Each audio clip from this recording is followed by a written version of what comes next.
The Artian weapon forging system can create some of the most powerful weapons in Monster Hunter Wilds. And one of the cool things is as you upgrade them, they actually kind of evolve over time, getting a little bit cooler. They might not be my most favorite looking weapons in the game, and I'm not sure how on these dual blades your thumbs aren't getting absolutely torn up, but regardless of their looks, you can create some of the most powerful weapons in the game. And today we're going to be going over some tips and tricks to help you create the best possible Artian forged weapons you can, and easily being able to help you min-max your build. Now, once you get into high rank, you will unlock the ability to forge Artian weapons and reinforce them. You can forge any weapon this way, and it's actually a great way to forge some decently powerful weapons if you want to test something new once you get into high rank. As you progress through high rank, you'll be able to start unlocking higher and higher rarity weapon parts, starting from 6 going up to 7, and the end-all be-all currently being rarity 8. Thankfully, these weapon parts are very easy to farm up. You'll be acquiring cracked discs, broken blades, tubes, and all sorts of other pieces to be able to combine into Artian weapons. Just for a quick comparison to see how powerful these can get, on the left is the best dragon elemental weapons that we can make, the Gore Magala dual blades, and on the right is the Artian weapon that I made, also using dragon element, with 294 attack, slightly less affinity, but having 100 more dragon element. The system can create some very, very powerful weapons. Once you forge your initial weapon, they can then be reinforced to become even more powerful. These reinforcements can give you attack infusions, affinity, elemental type increases, sharpness, even capacity increases for other types of weapons as well. Now, to be able to farm up these materials, you're going to want to be fighting tempered monsters. The higher the difficulty the fight, the rarer the materials you're going to get for forging your Artian weapons.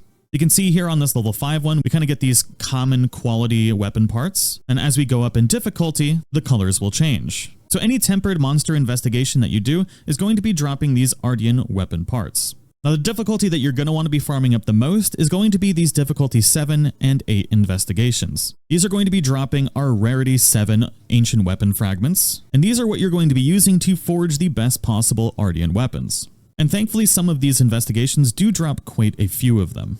Now, if you are struggling to unlock investigations for yourself, because when you're looking over your map, you're not always going to have these high-level investigations. I do have a tempered Gore Magala here, so I'm actually going to create a quest from this, and I'm going to save it as an investigation for later.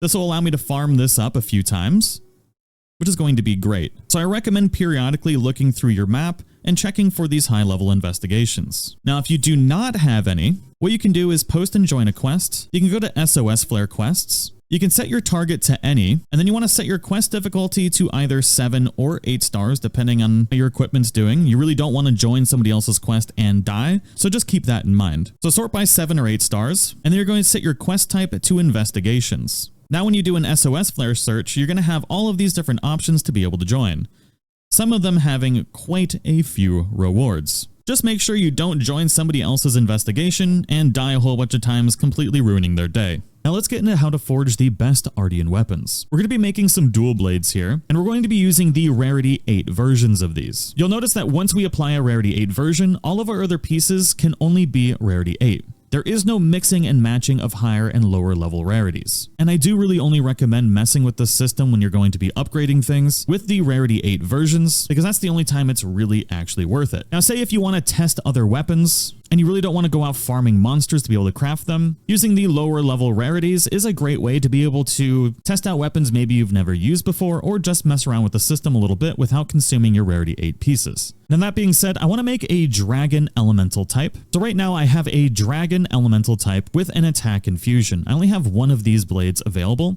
so we can use that in our blade slot. And then for our next blade slot, I want affinity. Now, I don't have a dragon infinity infusion, so I can use basically anything I want at this point. You're going to notice that we don't get dragon and poison stacked or dragon and blast stacked. And you'll notice now we have 273 attack with 10% affinity. Now for our disc, I'm going to use the dragon attack infusion, bringing us up to 280 attack, 10% affinity, and 250 dragon elemental damage. Now, if you wanted to, you could go elementless, and I could stack maybe another attack version on here, or affinity version. And you'll notice if we have 3 different elemental types, then we get an elementless weapon. Now, unfortunately, in Wilds, elementless is actually pretty bad. If this was Monster Hunter World, this is the build I would typically be going for, as an elementless build with the dual blades.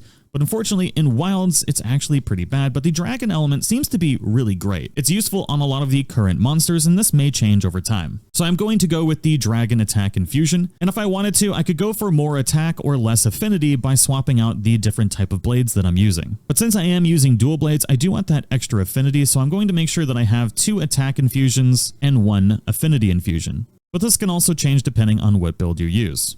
So I'm pretty happy with this right now. I've got 280 attack, 10% affinity, and 250 dragon element. So I'm going to go ahead and forge this weapon. Now let's compare this to the best dragon elemental dual blades that we can make right now in the game, which is the ones from Gore Magala. These have 280 attack, which is exactly the same as the ones we just made, although the Gore Magala ones do have 20% affinity. It also comes with the equipment skills critical element. But the Artian weapon we made comes with 250 dragon element, 100 more than our Gore Magala dual blades. We also have better decoration slots, but we do not have that equipment skill of critical element. A critical element is actually pretty amazing. It's going to greatly increase our elemental damage while active, so it's going to greatly increase our dragon elemental damage when we land critical hits. This is where gambling comes in. We want to reinforce our Artian weapons. So we're going to reinforce these dual blades that we just got, which is going to require using all of these different types of ores we can get from foraging. Now there is a very easy way to be able to farm up these ores. We're going to go over that really quick because I need 20 more to be able to max this out. So what we need to do is go to the oil well basin, and then you can head to the base camp. The base camp is the fastest way to be able to get to the smelting foundry. Now this smelting foundry is also something that you unlock once you get to high rank, and what we're going to need to do is smelt ore. You can smelt these lower level ones if you want, but it is really just a waste. The ones that we want is the orichalcite. It takes 300 points to make just 1 orichalcite, and that may sound like a lot, but if we're doing the proper farming technique, this really isn't that bad. Since we're going to be mostly farming Gore Magala, Jindahad, Ray Dows, or Arkvelds, the points we get from their materials are extremely high. So since I don't need any more of these Gore Magala scales, we're just going to apply all of these ones that we do have in here and try and get as many points as we can for right now. Now that we have all of our orichalcite, we can start our gambling process to make our Artian weapon as best as possible. So the way this system actually works is pretty interesting. You might be wondering, okay, if we're going to be gambling for this, then we probably want to save scum it, right? There is a way to save scum this, but it's actually a lot more complicated than it would be in other Monster Hunter titles. So we're going to go over how to do it properly, and then I'll explain the save scumming process after. The interesting thing about the way this system works is when you forge your weapon for the first time, this creates the roll that you're going to have for your reinforcement once you forge it. So once a weapon is already forged, you cannot save scum the reinforcement. I've already tested this a few times, and I know what's going to happen on this weapon already. It's going to be 2 attack infusions, 1 affinity, and 2 sharpness upgrades. Now to max out a level 8 rarity Artian weapon, you need 50 of these orichalcite, and you're going to see we get 5 quote-unquote random reinforcement bonuses. Now this is random, but it's saved when you forge the weapon, not when you actually do the reinforcement roll. So let's reinforce this, and we can see we get 2 sharpness boosts, 2 attack boosts, and an affinity boost. This is actually a pretty good weapon when we compare it to our Gore Magala dual blades. We now have 14 more attack. We do have 5% less affinity, but that's okay. We have 100 more dragon element, about the same sharpness, and those 3 level 3 decoration slots, which is pretty good. Now, if you really didn't like this roll, you could go ahead and dismantle this weapon, and you would get back all of your orichalcite, and then 1 argisite. The unfortunate part is you don't get all the materials back to reforge the weapon. Now thankfully I am actually really happy with these dual blades that we made, so I don't have to re-roll this or dismantle it. I'll probably try and get a better one in the future, but for now these are actually pretty dang good. Now let's go over how save scumming works. Before you go to the smithy and forge your weapon, you're going to want to make a new save game. Once you've made your save game, go ahead and go to the smithy, and then we want to forge a new Artian weapon. We're going to make dual blades again. Now, since I've already consumed my dragon elemental weapon,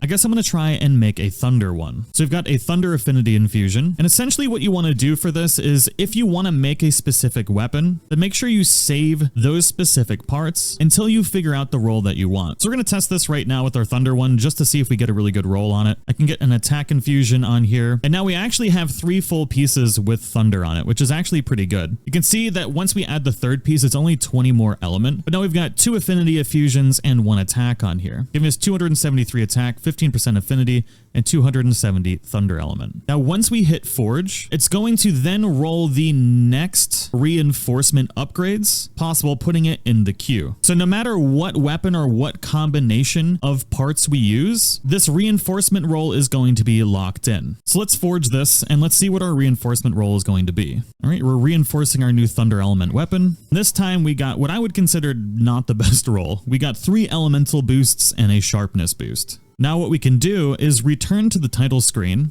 and we're going to return without saving. That is very important. We're going to return without saving. Now that we've logged back in from our previous save, you can see that all the materials that we used to forge our weapon are back in our inventory. The problem is, even if we forged any weapon right now, that roll that we got for our reinforcement upgrade is 100% locked in for the next weapon that we forge, no matter what it is. The only change to that is elemental weapons and elementless weapons have their own queue. I could make an elementless weapon right now and create a new queue specifically for elementless weapons for their reinforcement, or if I make an elemental weapon, I'm guaranteed to get that same roll. I'm going to show that first so you can really understand this whole process. We're going to make a poison elemental weapon.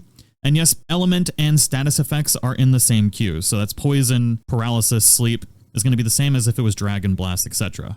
So we're going to make a poison weapon this time. We're just going to make whatever it is because it doesn't matter. We already know what the roll is going to be. So really what this process is going to do is save you the aura calcite and allow you to re-roll your weapons, but you will still have to farm up the materials to forge the initial weapon. So once we reinforce this new weapon, we're going to see that we get the exact same reinforcement bonuses. We've got the 4 elemental boost and the 1 sharpness boost. So what this means is we need to forge multiple weapons to be able to push that reinforcement queue forward. Now I do at the end of the day want a good thunder weapon, which means I want to save my thunder type materials. So to showcase pushing this queue forward, we're going to make our poison version again, because we don't care about it. So now we've made a 1 weapon. That means we are guaranteed to now get that same roll on this weapon. Now let's make our next weapon. And the only thing I can make right now is that thunder element. So I'm just going to consume it right now to be able to show you this process. So let's forge this. And now that we've forged a new weapon, we now get a new reinforcement queue. So now we can reinforce this and see what our new rolls are. This time we got an attack boost, 2 elemental, 1 affinity, and 1 sharpness. So essentially what you would want to do is keep forging weapons and keep testing the next one in the queue for what that reinforcement bonus is. So say on the 3rd weapon, you get the exact roll that you want for your best weapon that you want to make. If it takes 3, you're going to create 2 garbage weapons. And then the 3rd weapon, you're going to use the resources that you want for the exact weapon that you need. And then you reinforce that one to put all of those reinforcement bonuses that are good in that queue onto the weapon you actually want. It's definitely a bit of a process, and you still have to farm up all of the actual weapon materials, but if you're really into min-maxing, that is going to be the most efficient way of doing it.